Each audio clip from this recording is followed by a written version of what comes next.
Erev Tov Koulam, bonsoir à tous. Désolé pour l'heure un peu tardive, mais je crois qu'on a encore un peu de survivants avec nous. Si le son, l'image, tout va bien, faites-le moi savoir, Bezrat Hashem. En attendant, j'aimerais dédicacer le cours, Bezrat Hashem, les Nishmat pour l'élévation de l'âme de Huguette Shira Bat Yvonne Messaouda et pour l'élévation de l'âme de Jérémy Ben Sabrina Rachela. Bezrat Hashem, Shinishmatam Yutzrot Betzro Achaim. Bezrat Hashem aussi, l'Avdil Ben Achaim Ve'ametim, pour la Hatzlacha, dans tous les domaines, de Annie, Anna, Bat, Gisèle, Esther, Temim, Marcel, Meir, Rosin, Ben, Odit, Zari, et aussi le David Zizel, Ben, Annie, Chana, ainsi qu'une Refoua Shelema, Refoua Tenefesh, Refoua Tagouf, Mitor, Shacholam, Israël. Ok, le cours de ce soir, avant de le commencer, juste, je vous rappelle pour les annonces, ceux qui suivent avec nous pour les Teilim, donc vous pouvez encore le faire, on s'approche du nombre de livres de Teilim. On va arriver à 627 pour pouvoir atteindre cette force spirituelle de Ishmael Veya Anem, qu'Hachem il écoute nos prières et qui nous répond. Bezrat Hashem, on espère avec une grande délivrance. Tout le monde peut participer. Pour vous inscrire, prenez un livre de Teilim sur vous et vous vous inscrivez sur le mail pris pour mon frère @gmail.com. D'accord? Donc c'est pour la petite annonce. Bien entendu, là c'est pour la grande annonce. Le Tikkun Shovavim, Bezrat Hashem, le 18 janvier, jeudi 18 janvier 2024. Si vous voulez participer avec nous, on sera à Ashdod donc à 13h30 le jeudi, Bezrat Hashem, si tout se passe bien. Jeudi 18 janvier. Vous pouvez nous suivre en direct sur Zoom, ceux qui sont à l'étranger ou qui ne peuvent pas venir. Hommes, femmes, vous rentrez sur le groupe et vous vous inscrivez. Je vous explique comment ça marche. On vient de poster une vidéo de l'explication du principe du Tikkun Shovavim. On peut réparer nos fautes complètement. Toutes les fautes de jeunesse, semences en vin, tout ça, en une journée, on peut réparer avec un jour de jeûne et la tzedaka. C'est juste une révolution et il faut diffuser un maximum pour qu'on puisse sauver un maximum de Neshamot, Bezrat Hashem. Pour s'inscrire, le groupe WhatsApp, c'est le 050 972 55 15. Donc, pour les Français, vous mettez l'indicatif, ça fait 972 plus 972 50 972 55 15. Il y a un groupe d'hommes, un groupe de femmes. Et vous pouvez aussi me contacter personnellement. Mon mail, c'est tovhm26@gmail.com. gmail.com. Tovhm, tovhm@gmail.26@gmail.com. D'accord? Voilà pour les annonces. Donc, on va passer au cours de ce soir, bien entendu, en rapport avec l'actualité. Et surtout par rapport à la paracha. Dans la paracha de cette semaine, on voit le verset qui nous dit Vayakom Melech Hadash al Mitzrayim. Et s'est levé un nouveau roi sur l'Égypte, Asher Lo Yada et Yosef, qui ne connaissait pas Yosef et qui a imposé ses xérotes, ses décrets sur l'homme Israël. Ok, c'est dans la paracha de cette semaine. Dans cette même semaine, avant-hier, lundi, on a eu aussi en Israël Vayakom Melech Hadash. Il s'est levé un nouveau roi. Ce nouveau roi, c'est la Cour suprême, qui a pris les pleins pouvoirs du pays. Alors, je vous explique un petit peu le contexte. Donc, au courant de l'année dernière, il y a eu la fameuse réforme judiciaire. La réforme judiciaire, elle consiste à renverser le pouvoir de la Cour suprême en Israël. Alors, il faut savoir qu'en Israël, ceux qui ont le dernier mot, ce n'est pas le gouvernement, c'est ce qu'on appelle la Cour suprême. La Cour suprême, c'est une équipe de 15 juges, qui sont là pour donner l'ordre du pays. C'est-à-dire qu'eux, ils représentent la vérité absolue et ils sont là pour contrôler quelles sont les lois qui doivent, oui, être maintenues et qui doivent être, annulées.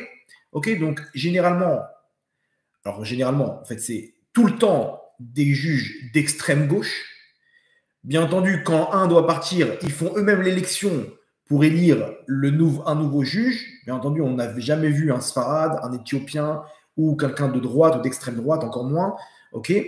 Et ils sont là pour donner les grandes lignes. C'est-à-dire que c'est eux qui s'estiment en fait représenter la démocratie, la logique extrêmes, en fait, les vraies valeurs. Donc, dès qu'il y a une loi qui ne correspond pas à ces valeurs que eux-mêmes ont fixées comme les valeurs absolues, alors ils annulent la loi. Bien entendu, il n'y a aucune loi, ils n'ont jamais fait passer aucune loi qui est en rapport avec la Torah et les mitzvot, ok, bien au contraire, aucune loi qui est en rapport avec Eretz Israël, ok, et ils ont une tendance un peu pro-palestinienne. Bref, donc ça c'est la démocratie qu'il y avait l'année dernière en Israël, et le gouvernement s'est levé pour dire stop, on fait des on pédale dans le vide, on fait des lois, on a enfin un gouvernement de droite, on veut réduire comment dire, la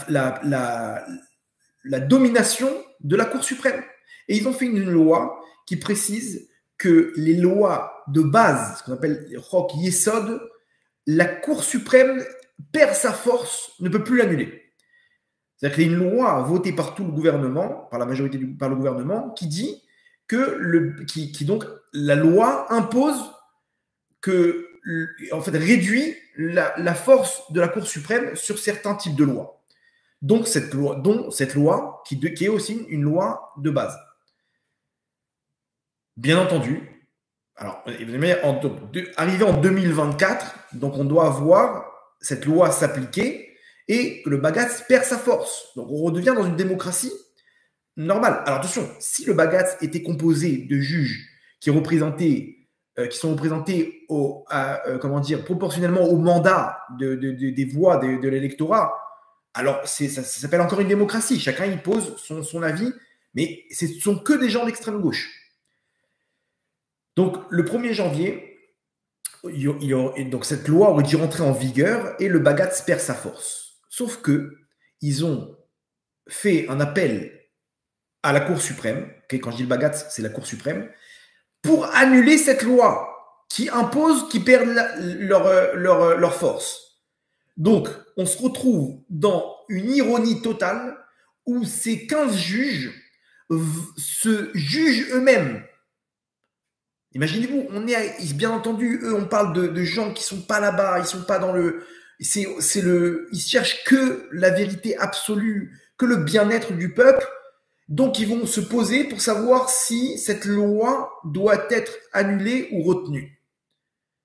Vous imaginez l'ironie, la blague, c'est une blague. Comment tu arrives à te juger toi-même? C'est tellement subjectif. Bien entendu, s'ils jugent que cette loi doit passer, ils perdent leur job, ils perdent leur force. Vous vous rendez compte? C'est-à-dire, il faut arriver à on parle de quelque chose c'est du jamais vu. Un juge qui se juge lui-même. C'est-à-dire, il a brûlé un feu rouge, il dit, bon, je vais me poser pour savoir quelle amende je vais me donner, combien d'années de prison. C'est une blague. Donc, ils se sont posés pour juger cette loi, si elle doit passer ou pas. Maintenant, ils posaient la question au gouvernement, ils disaient au ministre, alors, s'ils annulent cette loi, alors comment on se retrouve dans une impasse? Le gouvernement a voté une loi qui enlève les pouvoirs, mais eux, ils ont annulé la loi alors qu'ils n'ont plus de pouvoir. Qui l'emporte? Et là, on est rentré dans une série de manifestations, une série de soulèvements, des menaces de désertation des soldats, des pilotes de l'armée de l'air, de certaines personnes qui ont dit explicitement, vous allez voir, c'est important de préciser c'est qui ces personnes-là, comme le chef du Shin Bet, des renseignements, le chef du Mossad, donc des hauts gradés de l'armée qui se sont prononcés en disant si on doit faire un choix entre le gouvernement et la Cour suprême, notre choix, notre place est avec la Cour suprême. C'est des gens de gauche qui, bien entendu, c'est eux qui dominent toutes les fonctions en Israël. Donc, c'est eux qui sont à la tête de toutes les grandes entités de l'armée, de l'État, etc. Et c'est eux qui dirigent. Et eux-mêmes, ils ont dit, il y en a, je crois que c'est le chef du Shin Bet, des renseignements intérieurs israéliens, il a dit, s'il faut qu'on tire sur nos frères, on le fera pour la démocratie. Regardez jusqu'où ça va. Ehud Barak, celui qui mène tout ça en coulisses, il a dit explicitement, on a employé le côté politique, le côté diplomatique, le côté manifestation. Maintenant, il faut se préparer à prendre les armes.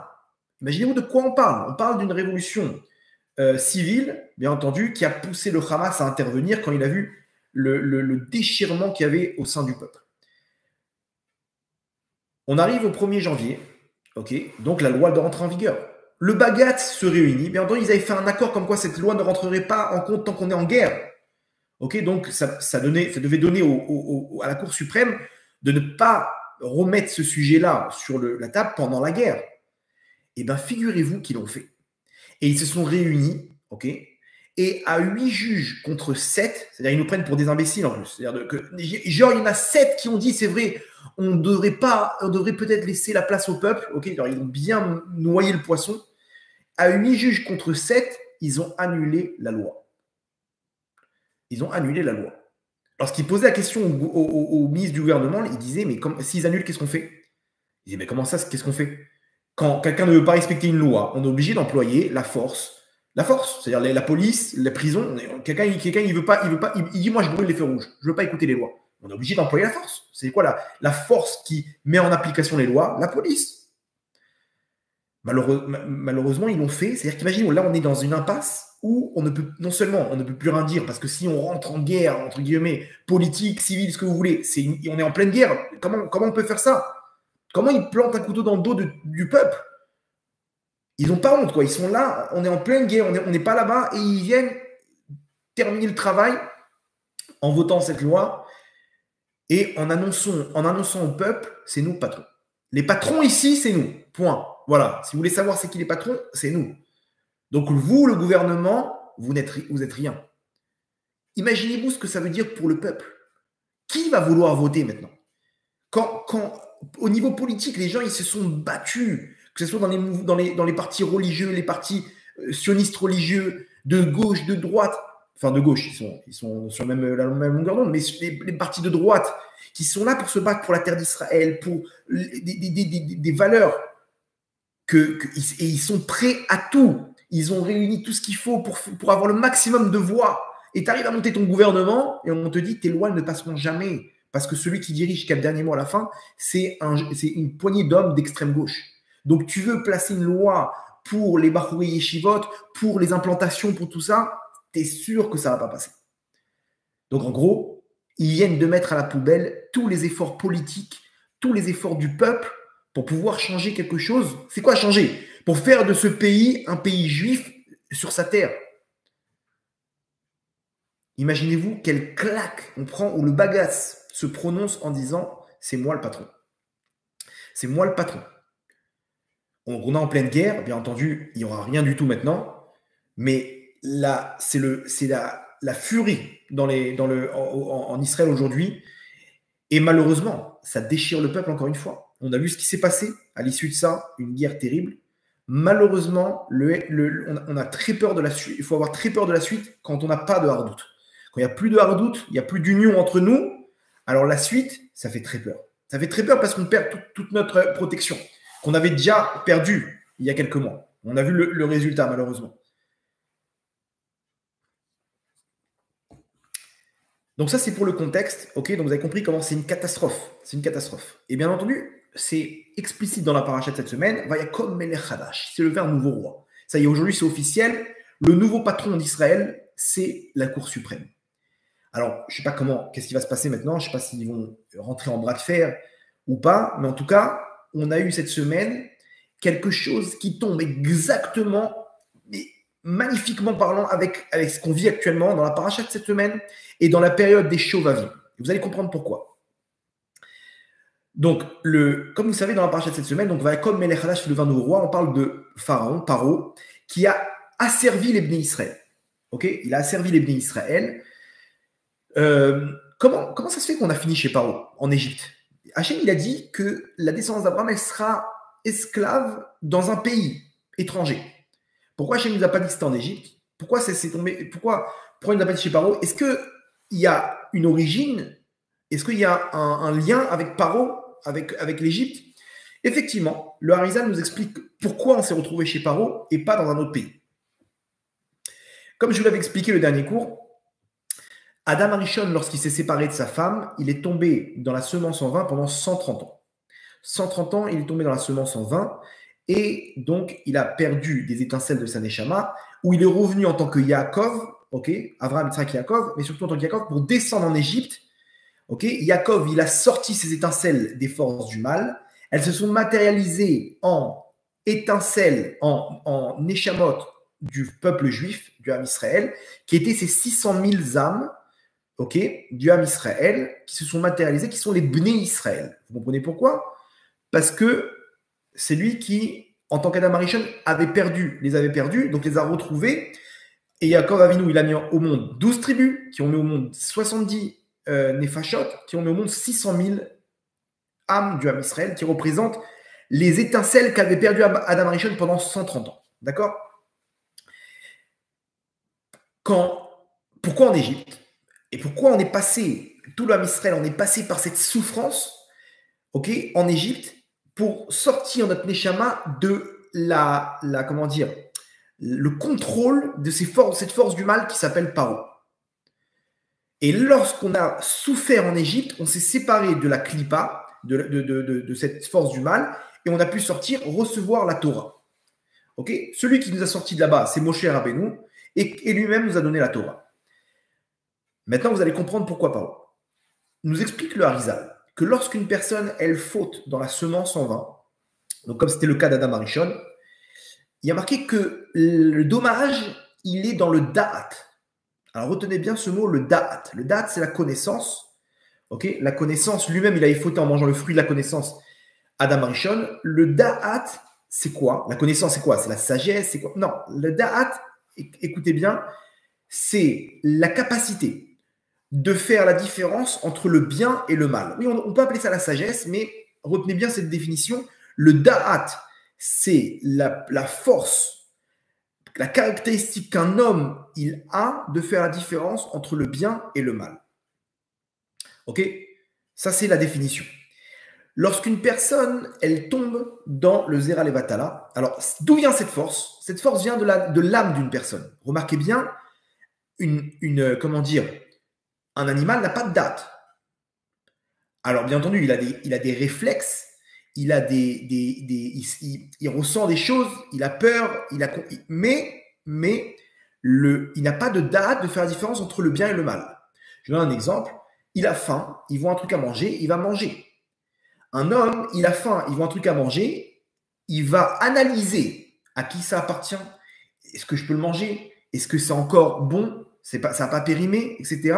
C'est le date. Il a la capacité d'analyser les choses. Un animal, il n'analyse pas les choses. Voilà, le discernement. Très bien. Razak, c'est exactement le mot. Le discernement. Ça, c'est le date. D'accord? Donc, un animal, il n'a pas de date. Un homme, il a du date. Quelle est la différence entre un homme et un animal? Le date. Le date qui est, en fait, la neshama, l'âme d'une personne. Où se trouve ce date? Dans les sphères célestes, il se trouve, donc les sphères célestes sont à l'image d'un homme, il se trouve ici, ce qu'on appelle, je crois, le cervelet. Okay, ici, c'est là où on met le nœud des tefilines. Okay, donc, c'est derrière, là, derrière le crâne. C'est là-bas qu'il y a le date. On a le cerveau, il est divisé en deux, il reçoit les informations, il réunit tout ça dans le cervelet derrière, et le cervelet, il envoie l'information par l'intermédiaire de la colonne vertébrale. Okay, il envoie les informations sur tout le corps. Donc, quand je veux boire mon verre de thé, okay, j'ai analysé avec mes yeux où est-ce qu'il se trouve, j'envoie le message et mon bras se lève et il boit. Okay, ça, c'est le principe du da'at. Le da'at, en fait, il est donc, maintenant, quand une personne, elle faute dans le Zera Levatala, elle enlève une partie de sa neshama qui se trouve dans le cerveau, ok? Et le da'at, donc, c'est là où se trouve la neshama. Lorsqu'il faute, il fait la faute, elle est dans le da'at, et il fait, comment dire, il fait tomber des étincelles de sa neshama. C'est-à-dire, je vais expliquer, quand une personne il voit une femme qui lui plaît, ok, maintenant, il sait que c'est interdit.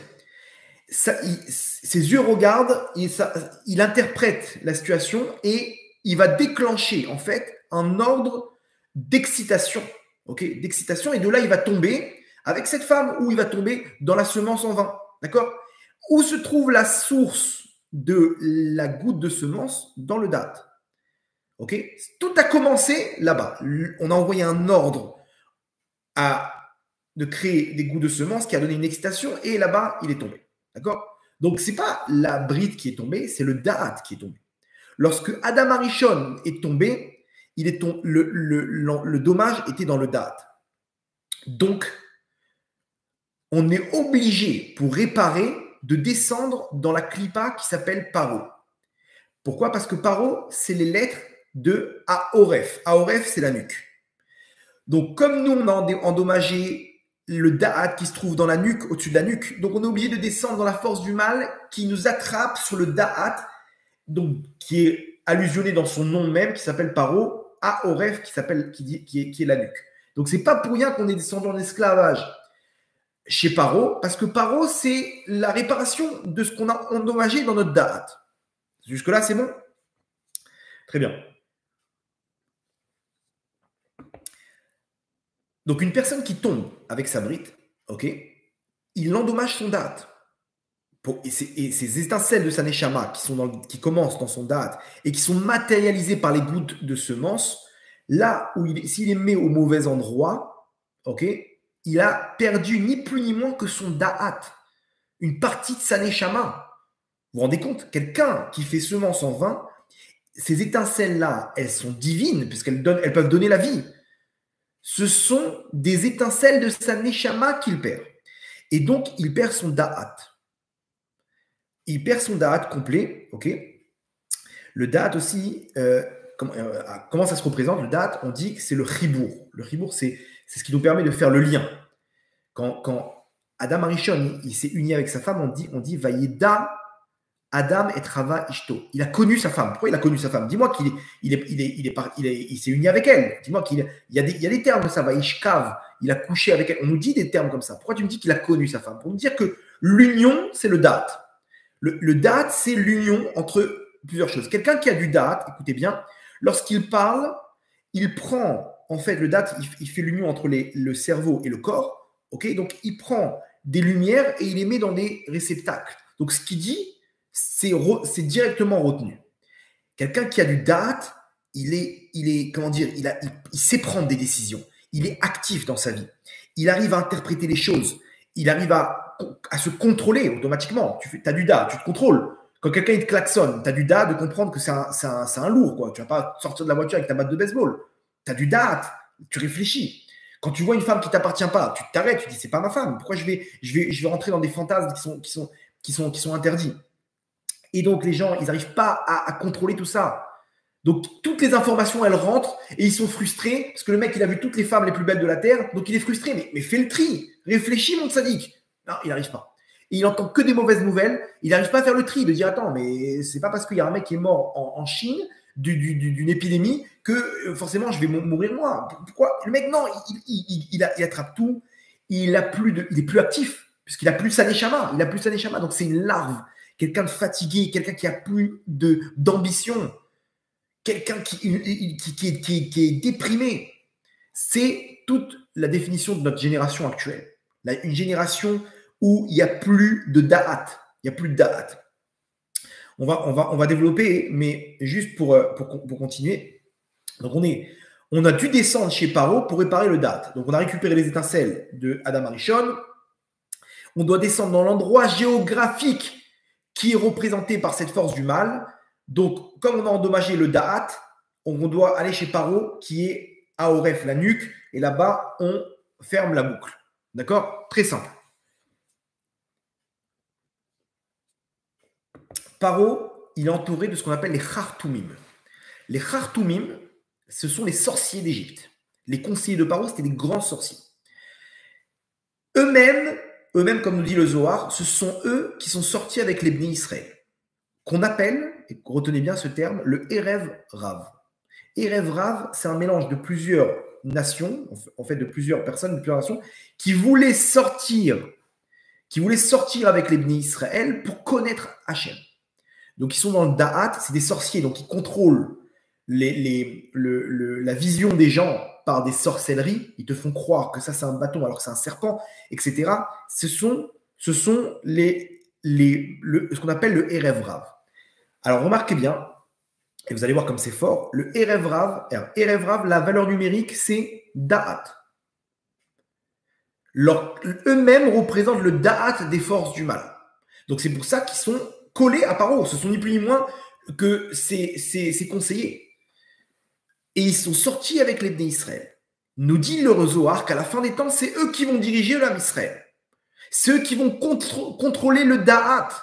C'est-à-dire qu'on sera contrôlé par un Paro des temps modernes, qui sera le Erev Rav, les descendants spirituels du Erev Rav, qui vont contrôler le Da'at des Bnei Israël. Ok? La Cour suprême, c'est eux qui s'affirment avoir le discernement absolu de qu'est-ce qui est le bien, qu'est-ce qui est bien, qu'est-ce qui est mal.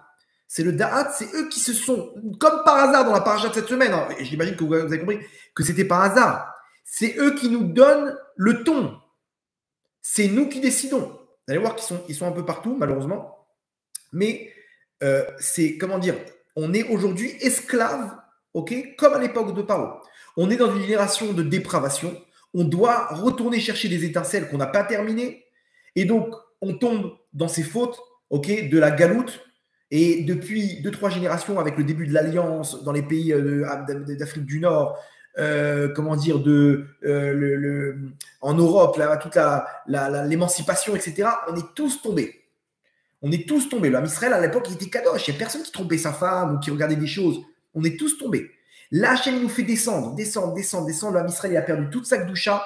Il y a un appareil qui s'appelle le smartphone, où dedans, en 2 clics, tu peux voir les pires horreurs de toute la terre, et donc automatiquement de massacrer le dard d'une personne. Le mec qui voit des femmes et des femmes et des femmes, au bout d'un moment, il tombe. Comment il peut tenir?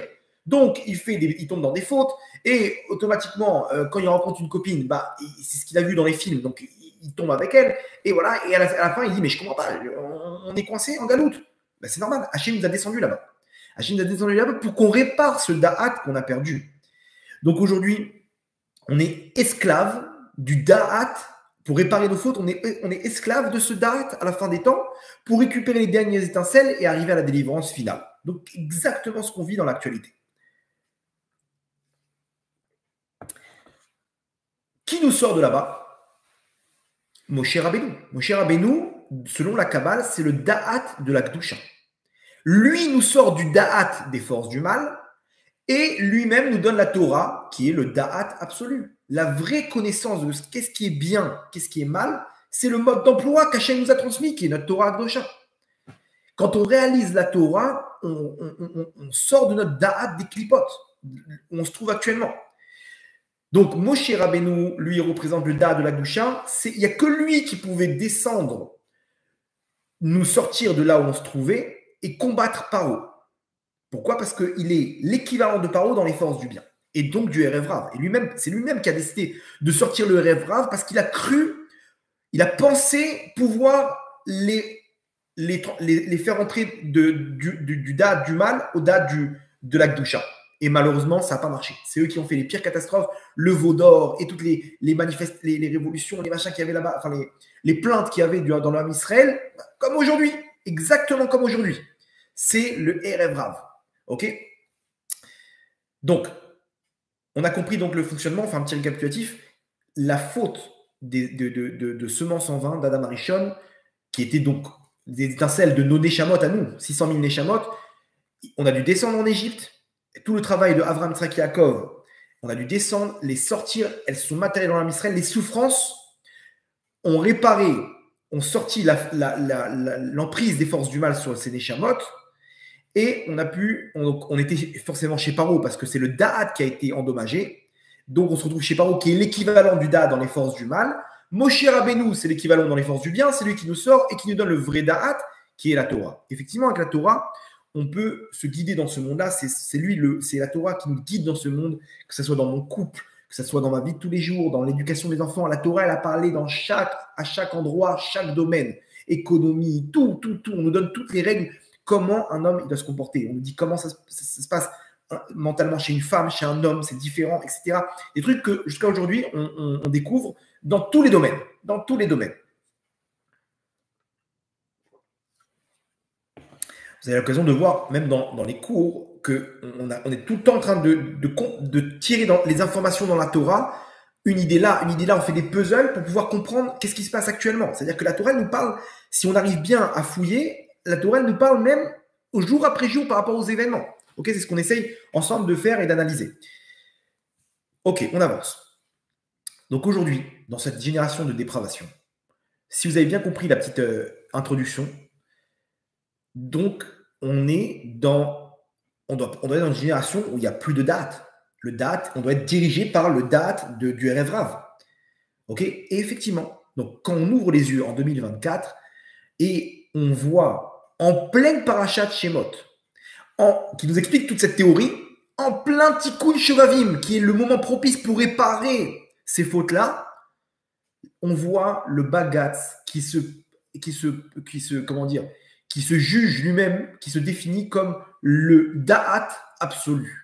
C'est lui le Da'at absolu, la vérité suprême qui donne les grandes lignes, vraiment des gens de noblesse extrême qui sont là pour nous donner des leçons, parce que dans le peuple juif, malheureusement, il y a des gens qui viennent du Yémen, du Maroc, ils n'ont pas cette modernité, cette vision des choses comme nous, etc. Donc, ils sont là pour nous donner le da'at de la vie du Ham Israël. Comme le dit le Zohar, comme nous dit la Paracha, on est dirigé par le da'at. Pourquoi? Parce qu'on est nous-mêmes tombés, malheureusement, dans la galoute. C'est pas pour rien. Hachem, il voulait qu'on tombe là-bas pour récupérer les dernières étincelles jusqu'à la fin des temps. D'accord? Et aujourd'hui, donc, on est dirigé, donc, le Bagat, mais pas seulement la Cour suprême. Remarquez bien, tous les médias aujourd'hui, principaux en Israël, ils sont dirigés par l'extrême gauche. Les médias, c'est quoi? C'est le date. Les médias sont là pour nous donner la marche à suivre. Remarquez bien, dans un journal télévisé, on voit très bien ça malheureusement dans les journaux français, où un journal est censé te donner, ok, le journal télévisé, il est censé normalement te donner l'information neutre. Tu n'as pas le droit de te prononcer, de faire des commentaires. Toi, tu dois donner une information neutre. L'armée Israël a investi le nord de la bande de Gaza. Point. OK? Et il nous glisse des messages subliminaux, OK, des messages transparents entre les trucs pour nous amener à interpréter cette information qui est neutre là où ils veulent. Et donc, d'un coup, on va voir Claire Chazal nous dire information spéciale en Israël, le Tzahal a investi le nord de la bande de Gaza en image, hop, et d'un coup, on va avoir une image d'un civil, ok, un Gazaoui qui va dire oui, ils m'ont pris ma maison, ils ont investi, machin, vous savez pas ce qui se passe. C'est-à-dire que moi, j'ai l'information que Tzahal, ils ont réussi, ils ont investi le nord de la bande de Gaza, mais ils vont me détourner cette information comme une conquête. Ils m'ont pris parce que ce témoignage-là, on a réuni que ces mots-là où on voit cette personne-là en train de se plaindre, qu'ils m'ont pris ma maison et ils l'ont fait déjà en 48 avec mes ancêtres et ils sont là, tac, tac, tac. Donc nous, cette information, comment elle s'enregistre dans notre cerveau? Comme quelque chose de négatif.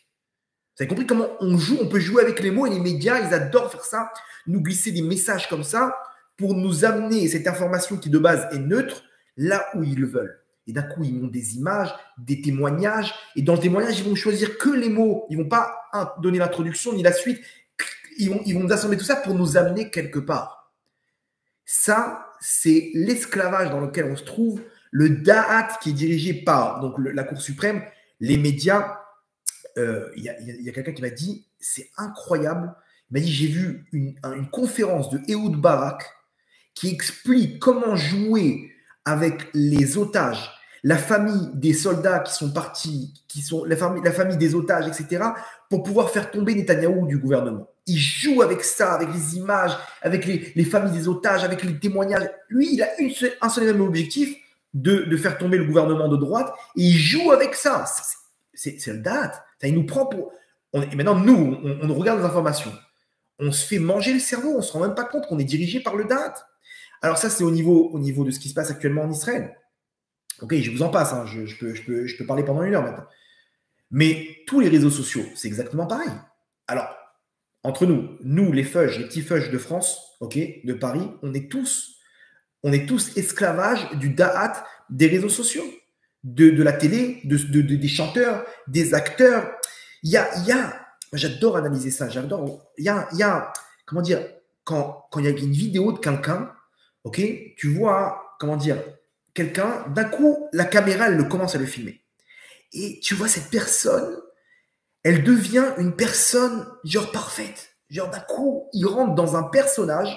Ok, c'est-à-dire que, comprenez, une personne, toute sa vie, elle matérialise un personnage, ok, par rapport à tous les remarques qu'on lui a fait, par rapport à tout ce qu'il a vu, tous les encouragements qu'on lui a dit, tout ce qu'il a vu en bien à la télé. C'est-à-dire qu'on est une addition de tout plein de choses qu'on a vues, qu'on a entendues, on a vu par exemple ce chanteur là-bas, comment tout le monde a applaudi, machin. On a vu ses gestes, on a vu ses traits de caractère, on a vu tout ça, ses actes et tout. On a enregistré tout dans une silhouette, un personnage comment dire, fictif, ok.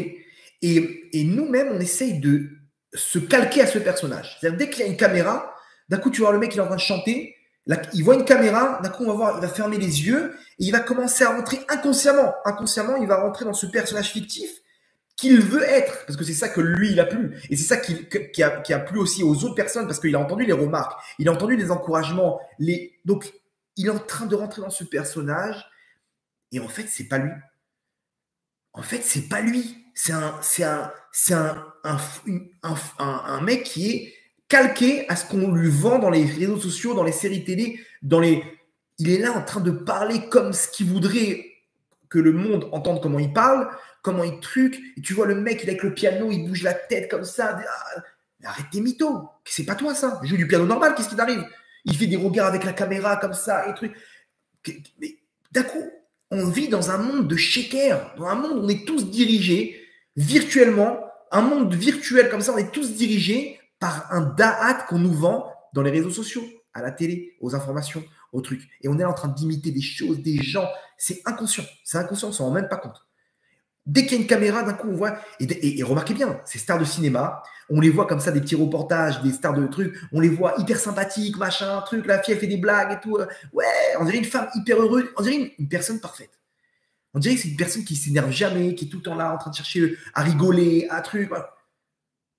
C'est du mytho. Il y a une caméra, elle veut donner une image, que cette image-là, c'est une échelle de valeur que le monde fixe. Donc on est esclave. On est esclave du date aujourd'hui, comment dire,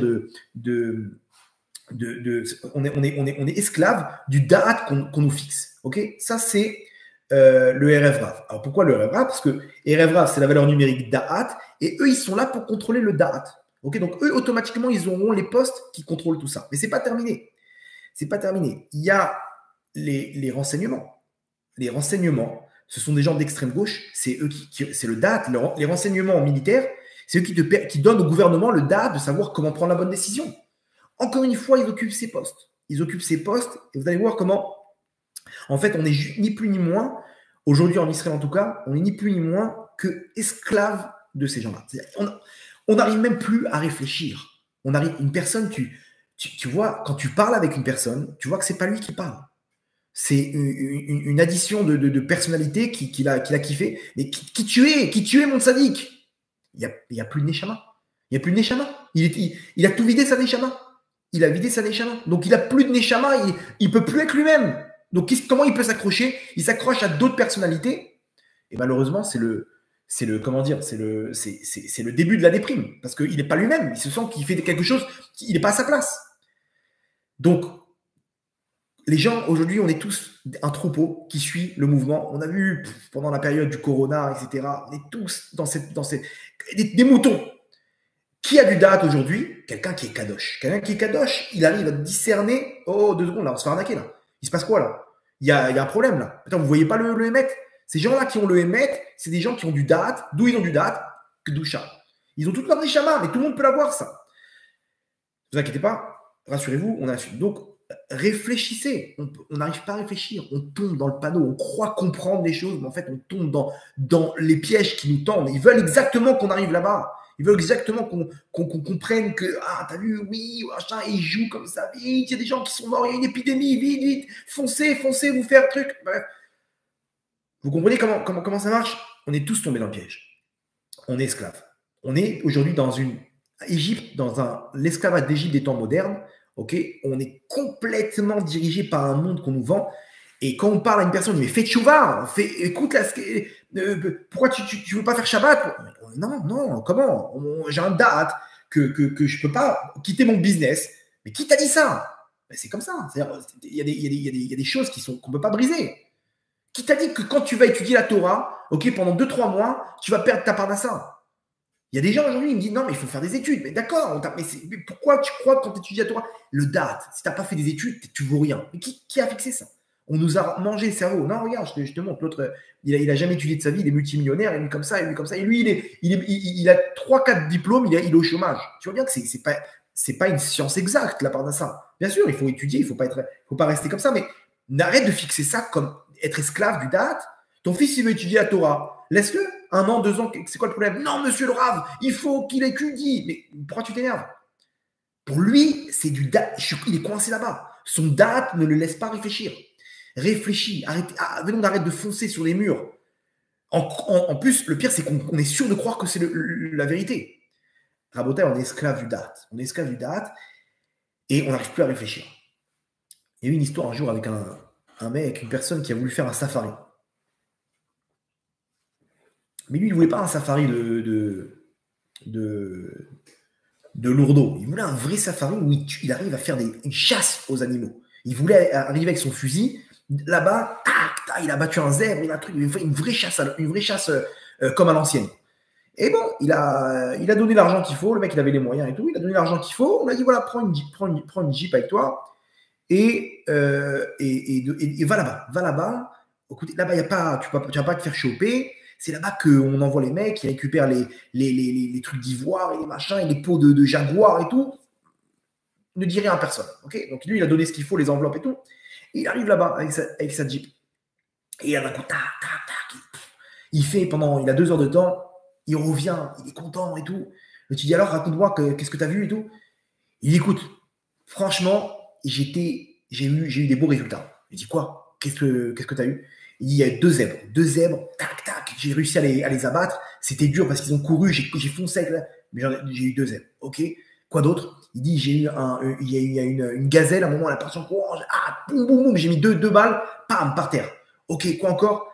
Bon, bref, il raconte comme ça 2-3 trucs et tout. Et après, il dit, par contre, mon plus gros résultat, j'ai réussi à abattre 7 panneaux. Il dit, c'est quoi des panneaux? Il est panneaux? Je sais pas. Il y avait on dirait des singes comme ça. Ils étaient là. Dès que j'ai braqué le fusil sur eux, ils levaient les bras, ils disaient panneaux, panneaux, panneaux. Mais attends. Mais réfléchis. Le mec, il est là, il réfléchit, t'as tué des hommes, là. À Bretagne, c'est exactement. Nous, on est là, on est en train on tire sur tout ce qui bouge. Réfléchis, prends cette information-là, rentre dans le date. On n'arrive pas. Alors, vous allez voir, il y a une solution. Rassurez-vous, ce qui est en train de se passer actuellement, ça veut dire qu'il y a une séparation entre le da'at des clipotes et le da'at de la Gdusha. Le da'at de la Gdusha, ce sera Moshe Rabbeinu qui va revenir en tant que Mashiach, qui va nous donner la vraie marche à suivre. Alors, comment ça marche? Jusqu'à maintenant, on vivait dans tout ça, on était mélangés, on ne s'en rendait même pas compte. C'est-à-dire qu'on était mené par le Bagatz, par la Cour suprême, on n'était pas, on n'avait pas forcément, on était sûr qu'on avait le contrôle des choses. On était sûr que, voilà, on va monter un gouvernement de droite, on va truc. Donc, on était mêlés à tout ça. La Klippa et la Gdusha, elle était mêlée. Aujourd'hui, il y a une séparation entre le Da'at des Klipot et le Da'at de la Gdusha. Donc, c'est le début de la fin. Pourquoi? Parce que la Klippa n'a pas de vitalité elle-même. C'est comme une orange. Une orange, il y a le fruit et la peau. La Klippa, c'est la peau. Elle tire sa vitalité d'où? Du fruit. Si tu enlèves la peau d'orange, elle est bien orange, tu l'enlèves, tu la laisses 2 jours, elle va sécher, cette peau. OK? Donc, donc c'est exactement pareil. Quand il y a une séparation entre la Klippa et le péri et la Kdusha, donc c'est là que la Klippa, elle tombe. Aujourd'hui, il y a une séparation. Cette séparation, elle nous relaye au rang le plus bas. Okay? Eux, ils ont pris le dessus, mais c'est ni plus ni moins que pour tomber. Et remarquez bien que ce qui s'est passé le 7 octobre, ça s'inscrit exactement dans la même lignée. Qu'est-ce qui s'est passé le 7 octobre? Le 7 octobre, Donc, comme vous savez, pourquoi, quand on fait notre introspection, qu'est-ce qui se passe techniquement, hein, je ne parle pas au niveau de spirituel, mais techniquement, le 7 octobre, le peuple, le peuple, il a compris qu'en fait, on est dirigé par des fous furieux, des gens qui ne cherchent que leurs intérêts. Que leurs intérêts. C'est-à-dire, jusqu'à maintenant, on ne sait même pas pourquoi les renseignements n'ont pas passé les informations. Imaginez-vous que la veille, les gens qui étaient sur place, qui recevaient les informations, ils ont transmis à à leurs supérieurs. Ils leur ont dit, le Hamas est en train de préparer une attaque de grande ampleur. Qu'est-ce qu'ils ont fait? Non, c'est un exercice. Ils ont mis de côté le dossier. Mais qu'est-ce que tu t'en fiches? Passe ça à tes supérieurs. Non, c'est rien du tout. Il y en a un hacker, ok, que lui, il arrive à rentrer à l'intérieur des téléphones et machin, qui travaille avec une licence de l'armée. Il leur monte un dossier, il leur dit, je vous dis, il leur montre plein de preuves, il leur ramène les images, les textos, les appels, il leur dit, le Hamas est en train de faire une attaque de grande ampleur. Mais non, ils lui ont enlevé la licence. Ils lui ont dit, arrête de parler, toi tu parles trop. Ils lui ont enlevé sa licence. Le mec, ils lui ont dit, tais-toi. Mieux que ça. Le Hamas, ils ont atteint un endroit, ok, où se trouve un endroit secret, où se trouve une unité de hackers de l'armée israélienne. C'est-à-dire qu'ils sont à un endroit à côté de Gaza, ok, à côté de la frontière de Gaza. C'est un endroit secret. Personne ne sait qu'ils sont là-bas. Ok. Ils sont une douzaine. Un des premiers objectifs des terroristes du Hamas, c'est d'aller là-bas et de les tuer. D'où ils savent, Ribono Shalom, d'où ils savent qu'il y avait une équipe de hackers là-bas. C'est pas possible. D'où on dirait qu'ils ont reçu des informations, ou du moins qu'ils ont fait tout ça sans qu'on puisse passer les informations au gouvernement. Sondage, Rabotaï, sondage qui est la semaine dernière. 91% des Israéliens n'ont plus confiance au système de sécurité israélien, de défense israélienne. Alors ça, c'est encore, on va dire, on se rend compte qu'on n'est plus entre les mains des gens qui veulent penser à notre sécurité. 91% des gens. Quand tu poses une question à une personne, tu te sens en sécurité? Non. Pas par l'armée israélienne. L'armée israélienne, c'est une armée de tzadikim. Mais ceux qui dirigent l'armée, c'est des gens qui sont dans leurs intérêts et qu'à cause de leurs intérêts personnels ou leur idéologie, à cause de ça, on a des pertes. Ce qui s'est passé le 7 octobre, c'est parce que ces gens-là n'ont pas voulu passer les informations. J'ai entendu un haut gradé de droite, que lui, on le bloque, dans les échelons, on le bloque pour passer de niveau. Il dit, le grand problème aujourd'hui, c'est qu'on n'a pas toutes les informations. Le Mossad et le Shin Bet ne donnent pas les informations qu'il faut. Donc, on ne savait pas qu'il y avait des tunnels comme ça. On ne savait pas qu'il y avait... Donc, on arrive et les soldats, ils se font surprendre. Et tous ces morts, ils viennent sur le compte de qui? De ces gens-là qui ne donnent pas les informations. Pourquoi? Ces gens-là, quand il y a eu les manifestations, ils se prononçaient pour la Cour suprême. Maintenant, s'ils ne donnent pas toutes les informations au gouvernement, ils n'ont pas la capacité de discerner ce qui est bien et ce qui est mal, donc ils prennent les mauvaises décisions. Et donc le gouvernement tombe. Vous avez compris comment faire tomber le gouvernement? Qui détient le discernement entre le bien et le mal? C'est les services de renseignement. C'est eux qui ont fermé les yeux à Rabotaï. Vous ne vous rendez pas compte. Le Rav Amos de Netanya. Alors attendez, c'est pas terminé. Deuxième question dans le sondage. Est-ce que vous pensez qu'il y a certaines personnes qui sont liées à un complot? Un complot où ils sont peut-être pas de façon directe responsables de ce qui s'est passé, mais indirectement, on va dire qu'ils ont donné des signes que vous pouvez attaquer, ça va faire nos affaires. Réponse, 51% des Israéliens pensent effectivement l'éventualité d'un complot. Le Rav Amos de Netanya, le soir de Simchat Torah, il était en panique. Il ne faisait pas tout ce qu'il fallait. Il tournait de l'autre côté. Ses élèves, ils ne comprenaient pas. Ils disaient, mais Kodara, mais qu'est-ce qui se passe? Ils sentaient qu'il voulait faire un changement dans les mondes d'en haut pour annuler un décret. Et à un moment, il s'est arrêté, il a tapé sur la Teva et il a dit, on nous a vendus, on nous a vendus. Il a crié, on nous a vendus. C'est-à-dire qu'il a compris qu'il y avait des gens à l'intérieur qui nous ont vendus.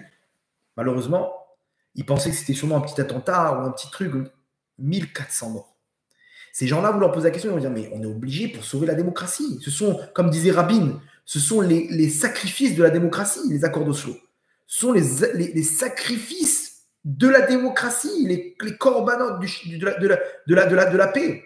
Ces gens-là, ils vont vous dire, on n'a aucune pitié. Si on doit faire tomber le gouvernement, qui est un gouvernement qui est contre nos valeurs, que eux ils pensent être la démocratie, alors il y a des sacrifices à faire pour la paix et pour la démocratie. Vous vous rendez compte? On est entre les mains de gens qui contrôlent notre da'at. Qui contrôlent notre da'at. Et là, le peuple, il se réunit.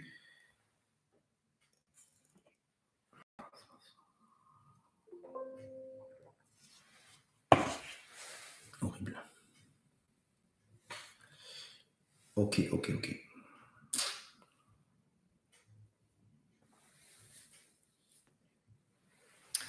Je ne sais pas si c'est encore en ligne. Jules, dites-moi, je crois qu'on a été déconnecté.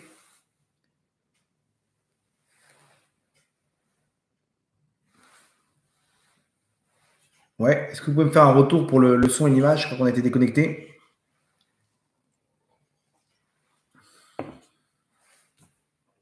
Ok. Ouais, je crois qu'il y a des... je crois qu'il y a des gens qui suivent le cours là en direct qui ne sont pas contents. Ok, donc on continue.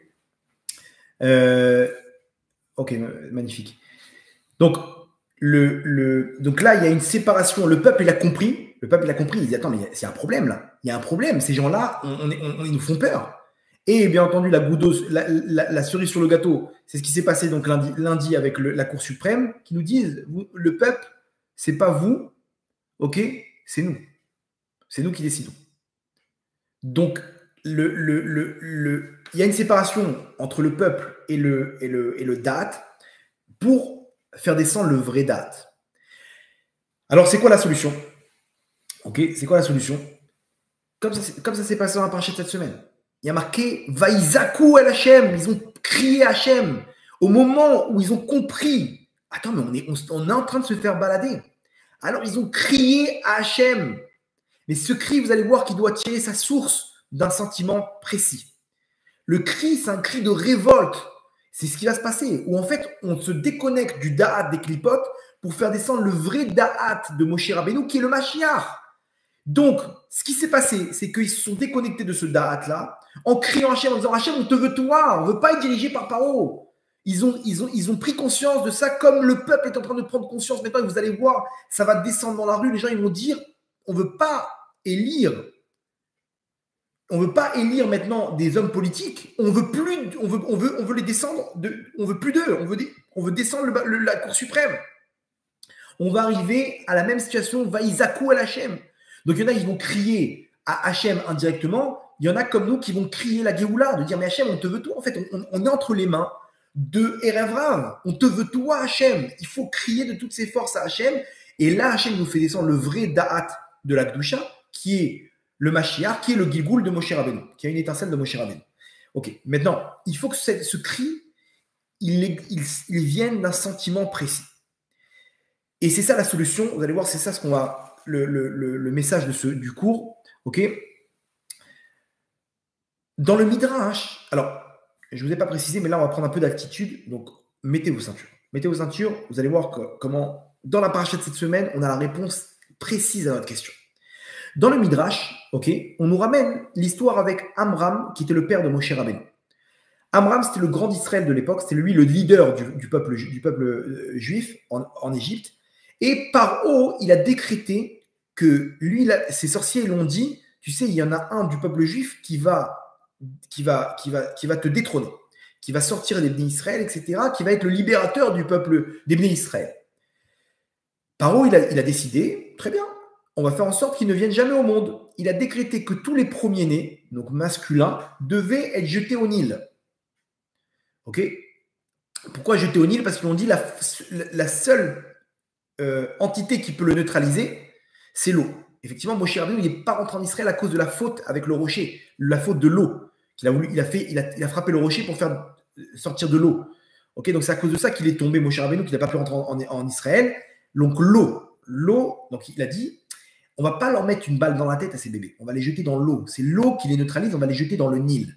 Et effectivement, chaque fois qu'il y avait une femme qui était enceinte, Hop, il notait sur un carnet, rendez-vous dans 6 mois. Parce que si on voit qu'elle est enceinte, c'est-à-dire qu'elle est à 3 mois à peu près. Rendez-vous dans 6 mois, les soldats, ils rentraient, ils où le nourrisson, ils le prenaient, ils le jetaient au lit. Et comme ça, des centaines, voire des milliers, des dizaines de milliers d'enfants juifs ont été jetés dans le Nil. Quand il a vu ça, Amram, en tant que grand d'Israël qui a la responsabilité de son peuple, il a décrété que tout le monde doit se séparer de sa femme. Comme ça, on n'amène pas des bébés qui vont mourir. Donc tout le monde se sépare de sa femme. Il tranche la halakha et tout le monde s'est séparé de sa femme. Sa fille, Myriam, 3 ans, elle vient et dit, elle lui tire comme ça le titi, elle lui dit, papa, je peux te parler? Il dit, oui, ma fille. Elle lui dit, je suis désolé de te dire ça comme ça, ne le prends pas mal, mais tes décrets sont encore pires que ceux de Paro.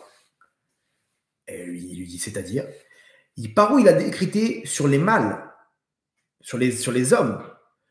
Toi, tu as décrété sur les hommes et les femmes, sur les enfants masculins et féminins. Il réfléchit, il dit, t'as raison, ma tzadékette.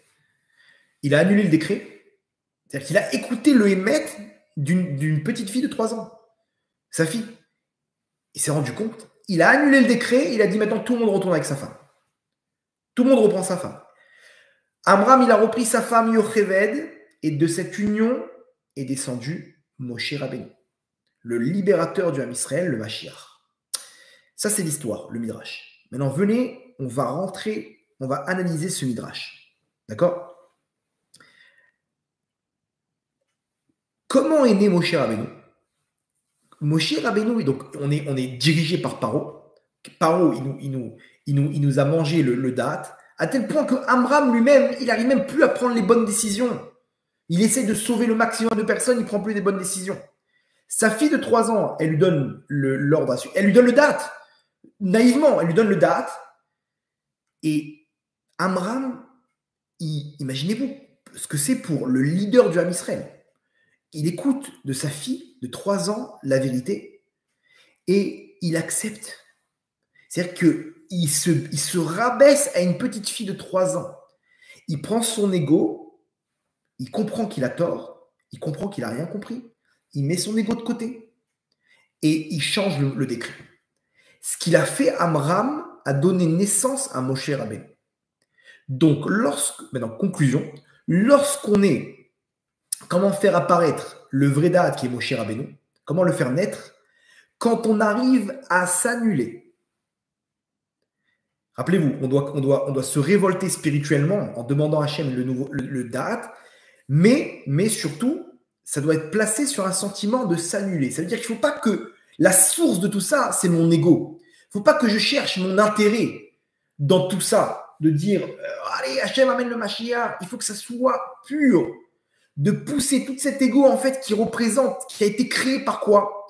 Tout l'ego que j'ai aujourd'hui, cette malchoute, cette royauté personnelle que j'ai construite jusqu'à maintenant, elle est fausse. Parce que vous avez compris que jusqu'à maintenant, elle a été construite par le date des clipotes.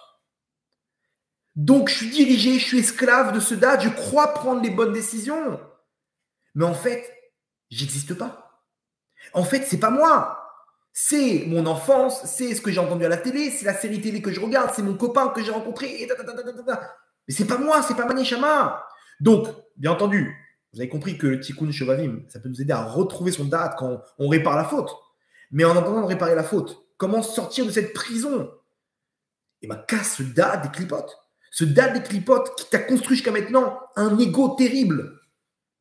Où tu penses tout le temps à tes intérêts, tu penses tout le temps à toi, à ton image, à ta réputation, à tes honneurs. Casse-moi tout ça, mon tzaddik. C'est dur. Au Shabbat, qu'est-ce que je vais devenir? Et s'il met la kippa, s'il met tzitzit. Mais ça, c'est pourquoi tu as peur de mettre une kippa? Parce que dans ton date, jusqu'à aujourd'hui, quelqu'un qui porte une kippa, c'est quelqu'un de faible qui ne sait pas kiffer, donc il est là dans son coin, c'est le premier de la classe, comme ça, là, le petit religieux. Arrête, casse-moi tout ça. Une fille qui ne se couvre pas la tête. Pourquoi? Parce qu'elle voit dans les séries télé les filles comme ça qui jouent avec leur chevelure et tac-tac, et comme ça, et trucs, et les coupes, et les couleurs, et les dégradés. Donc, elle s'imagine quand je vais me couvrir la tête. OK? Bon, à part. Bref. On se couvre la tête avec un foulard, quoi. Donc, elle va se dire quoi? Je vais plus avoir cette chevelure. Qu'est-ce qu'elle va penser? elle, et comment elle va le prendre, elle, et comment ma belle-mère, elle va me regarder. Et, tu vois par quoi tu es esclave, Matsadika? Tu es esclave par un da'at que tu as fixé, que tu peux pas te rapprocher d'Hachem. Alors qu'est-ce qu'on fait? Je m'annule. Ça y est, j'arrête d'essayer de chercher mon intérêt, de chercher mon ego. Parce que cet ego-là, il a été construit par le da'at des clipotes. Donc Amram, il s'est annulé. Et de là est né Moshe Rabbeinu, qui est le da'at de la Kedusha. De là, on retrouve notre da'at. Tout ce qu'on demande à Hachem, et bien sûr, on va le demander, mais on va le demander dans un contexte de da'at des clipotes. Si on crie à Hachem, Hachem, emmène le Mashiach. Pourquoi tu veux Mashiach? Parce que j'en ai marre, j'ai des dettes de partout. Vous comprenez où elle est la tête? Ça vaut rien. Bien sûr, ça a de la valeur, excusez-moi. Mais c'est dirigé vers ta royauté à toi. Tu ne demandes pas la royauté d'Hachem, tu demandes à être confortable dans ta royauté à toi. Donc ça a beaucoup moins de valeur. Nous, aujourd'hui, il faut qu'on soit comme les Israël, d'atteindre le moment où il n'y a plus que toi, Hachem. Vaïsakou à Hachem. Mais ils cherchaient quoi? Ils cherchaient qu'Hachem. Ils cherchaient qu'Hachem. Quoi? C'est ça le Ham Israël. On est là en train de taper des briques, en train de taper du carrelage par terre. C'est ça ton peuple, Hachem. Ils ne cherchaient pas leur confort d'avoir des heures supplémentaires. Mets ton date de côté. C'est dur. Il faut briser tout ça. C'est que comme ça qu'on peut arriver à faire tchouva. La tmimout, de venir parler à Hachem. Hachem, je vais être avec toi. Comme dit Rabbi Nachman, il dit de sortir la malchoute, d'élever la malchoute. La malchoute, c'est la parole. La parole, quand tu parles en une boédoute à Hachem, tu lui parles de combien tu as envie de te rapprocher de lui, de combien tu as envie de l'aimer, de combien tu as envie de le servir. Tous les jours, tu parles. Rabbi Nachman, il dit que c'est comme ça qu'on répare le date. Pourquoi? Regarde, remarquez bien. Elle se trouve où la bouche? La bouche, on appelle ça, il y a Brit Mahor, ok, c'est la Brit qu'on connaît, et Brit Lachon. Ils sont les deux sur le même axe. Ok? Mais remarquez bien. Rabbi Nachman dit quand tu parles à Hachem, tu génères une lumière. Cette lumière-là, elle répare l'équivalent dans le visage derrière qui est le da'at. C'est-à-dire quand tu as perdu le da'at, quand tu parles à Hachem, tu retrouves ton da'at. Quand tu fais cette se'aka Hachem, tu casses ce da'at des clipotes et tu retrouves ton da'at parce que tu déploies une lumière qui va réunir tes étincelles dans ton da'at. Regardez comme c'est fort. Il n'y a rien au hasard. La bouche, elle se trouve là parce qu'elle est en parallèle avec le da'at. L'un répare l'autre. Les deux, quand on a fauté dans la brite, il y a la brite à la chonne qui répare l'autre brite. Ils sont les deux en parallèle. Et cette brite-là, elle se trouve en parallèle avec le da'at. Vous ne vous rendez pas compte comment tout s'imbrique l'un dans l'autre. Donc aujourd'hui, la solution, elle est simple. On n'a plus de da'at, on souffre de ça. Et Hachem, il nous pousse, les événements nous poussent à demander le vrai da'at qui est le Mashiach. On va y arriver à la fin. À la fin, on va y arriver, de gré ou de force. Malheureusement, aujourd'hui, on est de force. On a compris que y en a marre. On ne laisse pas prendre des décisions. On est dirigé nous-mêmes par les États-Unis, ok, la gauche mondiale qui nous donne. Alors attendez, ça c'est le pire. Le ministre des Affaires étrangères européen, ok, de l'Union européenne, a déclaré, je crois que c'est aujourd'hui, a déclaré que la seule solution qu'on va devoir un jour appliquer pour le conflit au Moyen-Orient, c'est d'imposer à Israël et aux Palestiniens une solution. C'est-à-dire, en gros, à Israël, parce que c'est-à-dire quoi? C'est exactement ce que nous disent nos sages. C'est-à-dire quoi imposer une solution? C'est-à-dire quoi? Comment t'imposes une solution? Entre parenthèses, par la force, s'il faut. De leur dire, écoutez bien, vous êtes en train de détruire le monde, on est à deux doigts d'une guerre nucléaire, il faut vous arrêter tous les deux de vous disputer. Donc, on va imposer, nous, le da'at du monde, l'Union européenne, on va imposer une solution. Vous comprenez? Cette solution, c'est la force. Comme nous dit la guerre de Gog ou Magog, les peuples ils vont se réunir pour marcher sur Jérusalem. Mais c'est pas ce qu'on est en train de vivre maintenant. Donc aujourd'hui, on est dirigé, on n'arrive pas à s'en sortir, on voit, et Rabotaï, j'ai très peur de vous dire, mais la suite, elle s'annonce terrible. Elle s'annonce terrible. Le Hezbollah, c'est terrible. C'est pas ce qu'on connaît jusqu'à maintenant. C'est Israël enfermé H24 dans les chambres fortes pendant 1 mois, 40 jours, minimum. Vous vous rendez pas compte, c'est terrible. C'est terrible. C'est des roquettes précises qui te mettent à KO tout le pays. Les puits de pétrole et les centrales électriques et il y a plus de et les trucs comment dire des filtres d'eau, etc.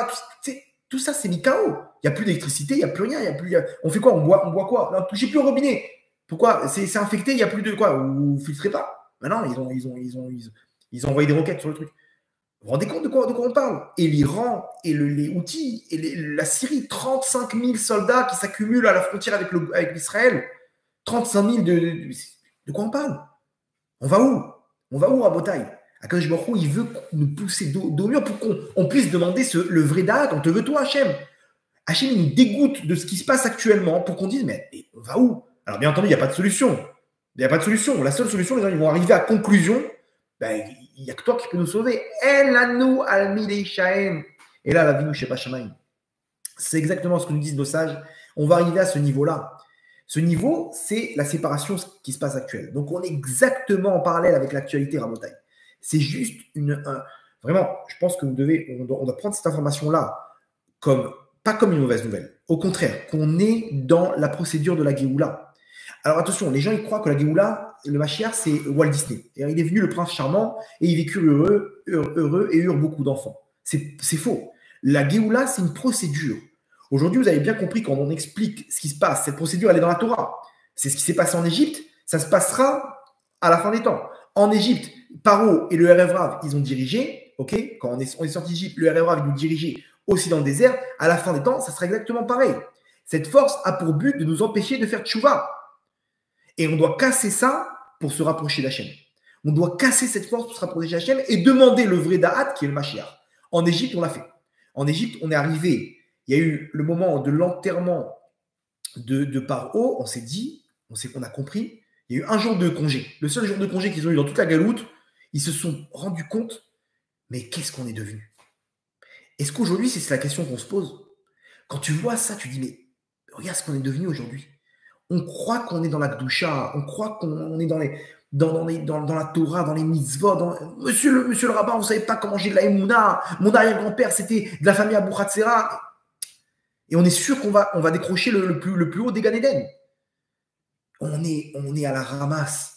La rue, elle est sale. Les filles, il n'y a plus rien, plus de valeur. Il n'y a plus de valeur à l'époque, dans les années, au début du siècle. Même, il y avait des valeurs de tsniout. Il est hors de question de se mettre en maillot de bain à la plage. C'était impensable. Il y avait des valeurs de respect de la femme. Tu ne peux pas tromper ta femme. Il y avait tout le temps du Yetzara, mais tu ne pouvais pas faire de d'avérote. Aujourd'hui, le mec avec Telegram, il peut voir toutes les horreurs de ce monde. Toutes les horreurs de ce monde. Tous les trucs. À mon époque, ils ont arrêté Dragon Ball Z parce que c'était considéré comme un dessin animé violent. Aujourd'hui, les jeunes de 5-6 ans, ils regardent toutes les horreurs de ce monde-là. Des trucs avec de la pédophilie. Mais comment c'est possible? Les parents, il n'y a plus de limite aujourd'hui. Il n'y a plus de limite. On s'est fait manger les dates à Botaï. Donc, à nous de comprendre, de dire, attends, c'est ça ce que je suis? Je suis là avec mon smartphone comme ça en train de croire que on est des khartoumim. On est des sorciers d'Égypte de croire qu'on contrôle tout. C'est moi qui contrôle ma parnassa. Regarde comment je lui ai répondu. Regarde comment je lui ai dit. Vas-y, je vais calmer ma femme. Mon tzaddik, ma tzadika, il faut comprendre une chose. Tu comprends rien. On comprend rien. Hachem, je comprends rien. Je sais pas ce que je fais. Je sais pas pourquoi je suis là-bas. J'ai besoin de ton aide. Ah, tu demandes du date, tu reçois. C'est ce qu'il a fait Amram. Amram, il a dit à Hachem, j'ai rien compris. Il a réussi à s'annuler. Il a compris qu'il avait tort. Mais quelle force il a eu. Ah, d'accord. De chez toi va descendre Moshe Rabbeinu. Et tout le peuple, il a pris il arrive à cette conclusion de dire, mais c'est ça ce que je suis. Je suis le résultat d'une galoute. Regardez à quoi on ressemble. La façon dont on s'habille, la façon dont on parle, c'est quoi? D'où ça vient? C'est quoi l'origine de tout ça? C'est la télé, c'est les séries télé, c'est la France, c'est Paris, c'est les trucs, c'est Londres et New York. On est empris de la galoute. Venez, on admet qu'on est dirigé par un date des clipotes. C'est ce qu'ils ont fait dans Israël. Dans Israël, ils sont arrivés à cette conclusion et Vaïzakou. Comment on fait? Alors on s'annule. Annule-toi. Parle avec Hachem. Crie, Hachem, donne-moi ton date. Je veux que tu sois avec moi, Hachem. Je te veux avec moi. Je veux ta délivrance. Et là, on te donne le date qu'il faut. Tu te sépares du date des clipotes pour recevoir ça. Qu'est-ce qu'il faut pour ça? Vaïzakou, il faut prier Hachem, il faut pleurer Hachem. Et bien entendu, il faut parler avec Hachem, comme dit Rabbi Nachman.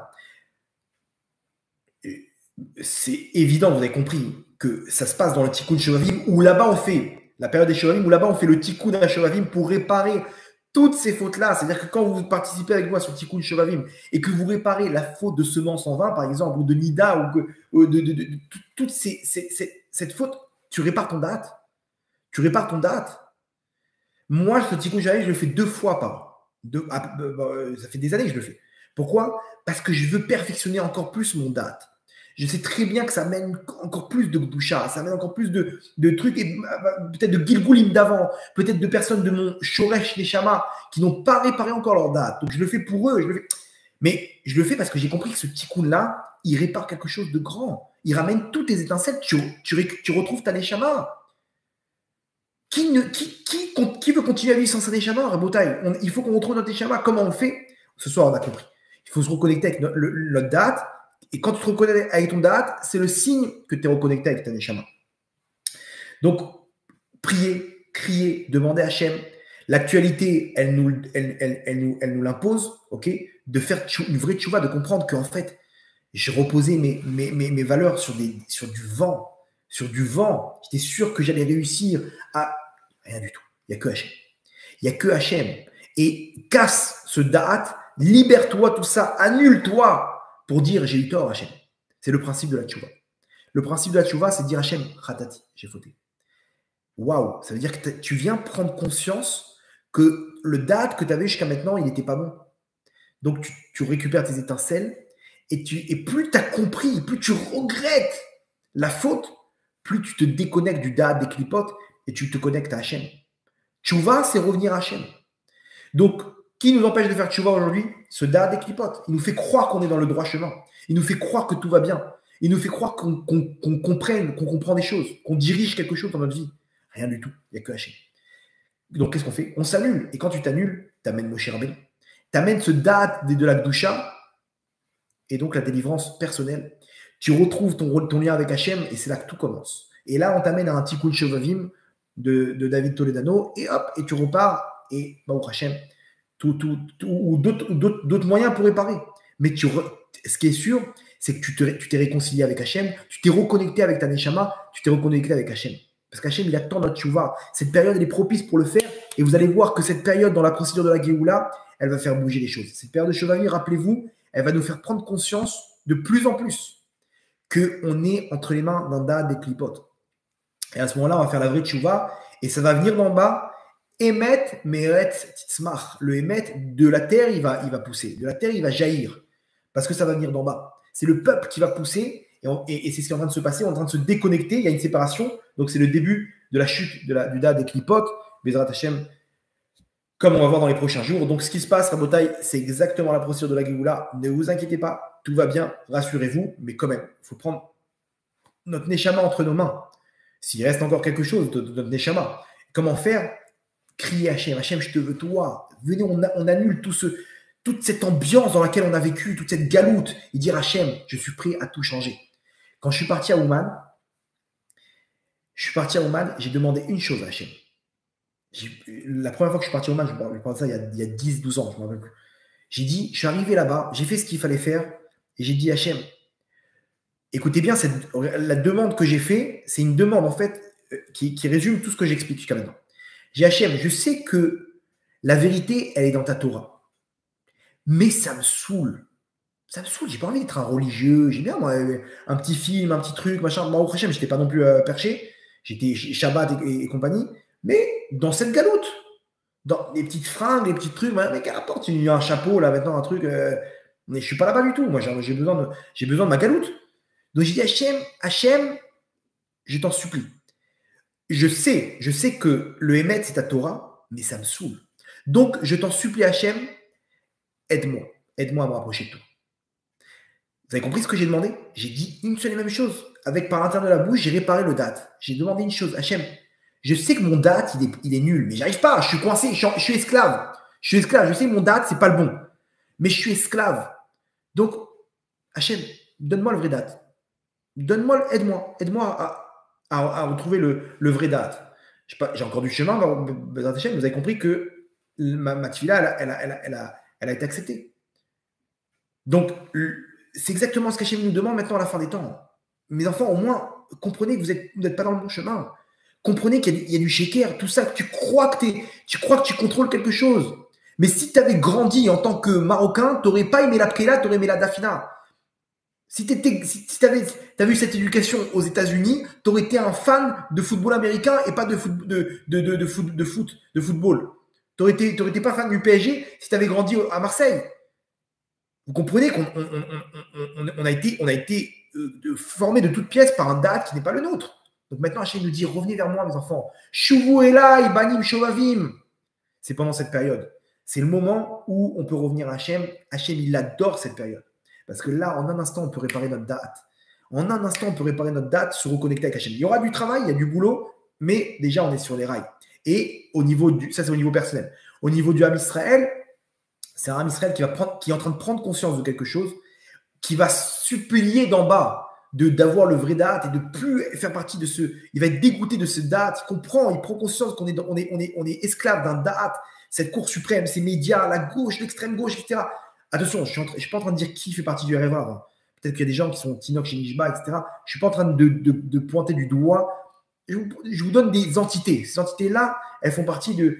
Bien entendu, le Machar, à ce moment-là, il va se dévoiler. Parce que c'est là que Moshe Rabbeinu, quand on s'annule, il vient au monde, et c'est là de Doucha, et le Machar qui va arriver, et il va faire le tikkun du Erev Rav, et à ce moment-là, ils feront tchouva, et on est parti pour la Géoula. Ok? Donc, tout va bien, rassurez-vous. Je vous renvoie sur Terre, on va atterrir, Bezrat Hashem, avec une petite histoire, si vous le voulez bien. Mais en tout cas, rassurez-vous, on est dans le plan de la Géoula, tout va bien. À nous de jouer pour faire accélérer les choses, au niveau personnel comme au niveau collectif. Mais Baruch Hashem, on est dans le plan. Une histoire qui s'est passée cette semaine. Un truc incroyable. Vraiment un truc incroyable. Vous allez voir de quoi il s'agit. Un frère et une sœur qui font tous les ans la Haskara de leur maman. Tous les ans, ils se réunissent pour toute la famille. Ok. Bien entendu, ils sont, on va dire, plus ou moins loin de toute Torah mitzvot, mais ils respectent. Ils respectent tous les ans de faire la Haskara, donc l'anniversaire de la mort de leur maman. Ok. Tous les ans, ils réunissent toute la famille dans la communauté où ils se trouvent. Ils font quelques brachot et ils amènent un rave pour faire un cours. Les Ilou Nishmata de sa maman. Cette année, ils se sont dit, on va faire quelques assiettes comme ça à la fin de la prière et on pourra pas ramener toute la famille, encore moins un rave qui va parler. Pourquoi? Parce que c'est la guerre. S'il y a une sirène en plein milieu, on va pas faire descendre les gens, les déranger. Il faut qu'on garde quand même les instructions il faut respecter les instructions, il ne faut pas se mettre en danger, donc on ne va pas réunir une foule comme ils avaient l'habitude de faire. À partir du moment où ils ont pris cette décision, le soir même en rêve, leur maman, elle vient les voir. Écoutez bien, au frère et à la sœur, aux deux, le même rêve. C'est ça ce qui nous donne l'élément, le signe que c'est un vrai rêve. Et vous allez voir le message du rêve. Et cette maman, elle dit à ses enfants, elle leur dit, pourquoi vous ne faites pas mascara? Elle dit, maman, c'est la guerre. C'est la guerre, comment tu veux qu'on fasse une mascara pour réunir une foule? Écoutez bien ce qu'elle leur dit. Elle leur dit, mes enfants, sachez une chose, cet ascara, j'en ai pas besoin. J'ai atteint ma place dans les mondes d'en haut et je reviens très prochainement. Par contre, déjà premier message, et c'est pour très bientôt, à traite à métier. Mais deuxième message, elle dit par contre, vous avez besoin plus de cet ascara que moi. Pourquoi? Pourquoi, maman? Il dit parce que quand vous vous réunissez autour d'une table, ensemble, et que vous entendez des paroles de Torah qui vous renforcent en ces temps où Akadosh Baruch Hu, il est en train de décider qui va faire partie de la Géoula, alors vous avez une chance de sauver votre Neshama pour la Géoula prochaine. Vous entendez ce qu'elle leur dit? Cette Askara, elle n'est pas pour moi, c'est plus besoin de cette Askara. Mais vous, quand vous vous réunissez, vous entendez des paroles de Torah, alors vous prenez conscience. Il y a une graine qui rentre dans votre Neshama, une étincelle de vouloir se rapprocher de la Torah et des mitzvot. Ça suffit pour être sauvé. Mais quand vous faites juste des petites brachot comme ça, Alors vous passez à côté de l'élément qu'il faut pour se connecter à Hachem et sauver sa peau pour la délivrance finale. Comprenez une chose, Rabotai. 4/5 du Ham Israël, ils n'ont pas pris conscience de ça. Ils sont arrivés et ils ont dit à Hachem, attends, mais on est bien en Égypte. On est bien en Égypte. Qu'est-ce que tu veux, Hachem? On est bien dans notre date. Eux-mêmes, ils ont pris la décision, ta Torah, on n'en veut pas. La Torah, c'est le vrai date. On veut rester en Égypte. Hachem leur dit, mes enfants, je ne peux rien pour vous. Et donc, à la plaie d'obscurité, 4/5 du Ham Israël, ils ne sont pas sortis d'Égypte. Ce qui s'est passé en Égypte, ça va se passer exactement le même scénario. Leur mère, elle voit ça pour leurs enfants. Vous êtes mal barrés, vous n'avez pas compris, faites teshuva. Hachem ne demande pas une teshuva, comment juste avec ton cœur, comprends qu'un jour viendra où Akadosh Baruch Hu, il va nous dire, mes enfants, vous voulez vous connecter avec mon da'at, c'est de la Géoula, ou rester là où vous êtes, dans votre da'at. Et il y en a qui vont dire, mais on est très bien à Paris, monsieur le rabbin. Je ne comprends pas pourquoi vous êtes là en train de prendre position pour l'agent juive et tout ça. On est très bien, on respecte la Torah, les mitzvot, et on viendra à Pessah, au Beth Amikdash. Pourquoi? C'est quoi le problème? Mais tzadikim, la Géoula, c'est le plan d'Hachem. Quand Hachem nous a sortis de Galout en Égypte, il nous sortira de Galout de Paris, de Londres et de New York. Il faut bien prendre conscience de ça. C'est écrit dans tous les prophètes que le Mashiach, il va réunir les exilés. Donc, quelqu'un qui n'a pas compris ça, c'est quelqu'un qui est encore esclave. Malheureusement, il ne sortira pas. Donc, comment on peut sortir de tout ça? Il n'y a qu'un cours de Torah. Il n'y a que la Torah qui peut nous donner le vrai da'at.